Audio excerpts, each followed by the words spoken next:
I've been using a Kindle for years, and yet I still find that some of the smallest settings you can change can make the biggest difference to your reading experience. Some of them are in menus that you'd never stumble across by accident.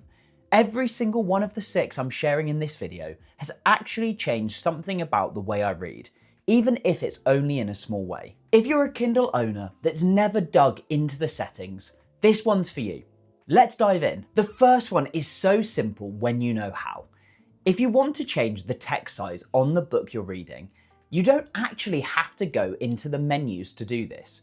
You can just put 2 fingers on the screen and pinch in or out to change the font size in real time. This is just like we're used to doing on our phones. I spent a long time going to the font menu and adjusting the slider when I could have just done this. No menus, no sliders, just a simple pinch in or out.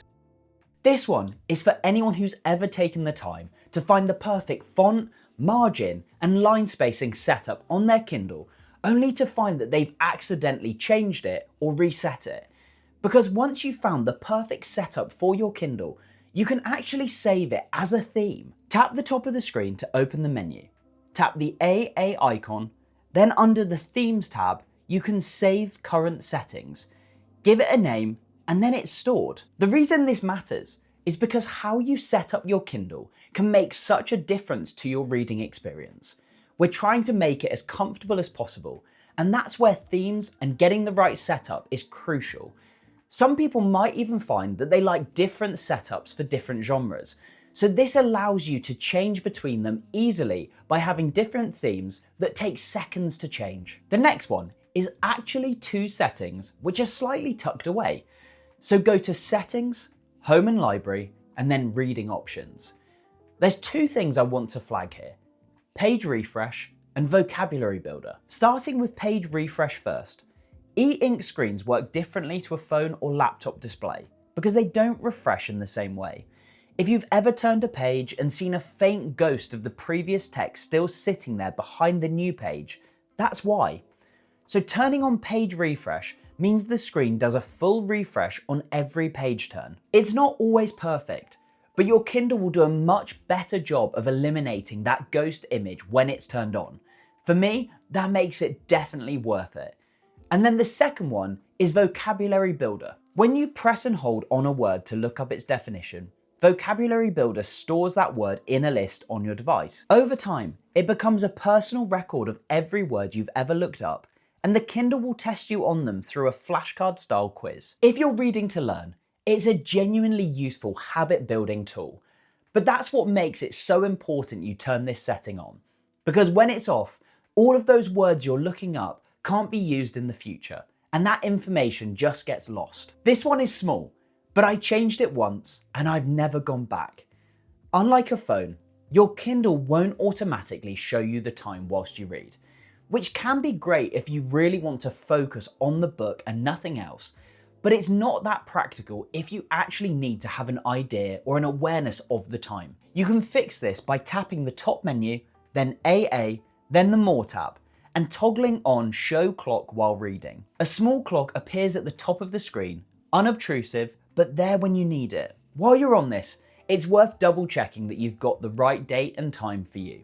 This is typically automatic, but if your date or time is wrong, then you can change it by going to Settings, Device Options, Date and Time. You can either then set according to your geographical area, or you can adjust it manually, including whether the time is shown in 12-hour or 24-hour clock. This one is purely a feel thing, but I've been asked about it occasionally, so it's worth a mention.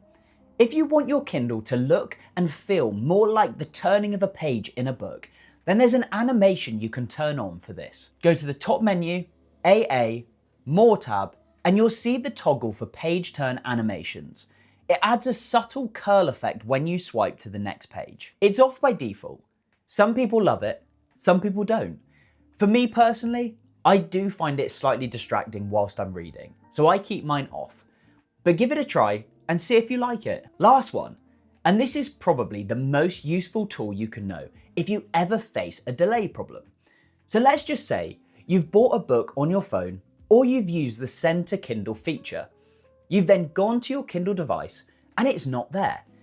Now, your Kindle is supposed to update automatically, but every now and again, it just doesn't, or at least not straight away. The fix is simple.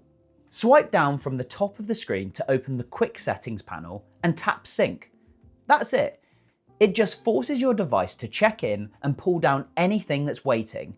15 seconds, problem solved. I probably use this once a week. I know it might sound like a minor thing or something that's only useful when you're impatient, but actually, I've had moments in the past when my Kindle isn't automatically downloading what I've just sent or purchased. That's when the sync comes in, and it can be an absolute game changer for getting the information you want. 6 settings that are designed to serve a small purpose, but can make a massive difference to the overall reading experience on your Kindle. Have you used any of these tips before? Let me know in the comments. And also, tell me about any small tips that have made a big impact on your reading experience. Some of my favourite new tips have come from comments on videos just like this one, so keep them coming. And if you've enjoyed what you've watched, then subscribe for more content just like this coming every single week, all about Kindle tips and reading strategies.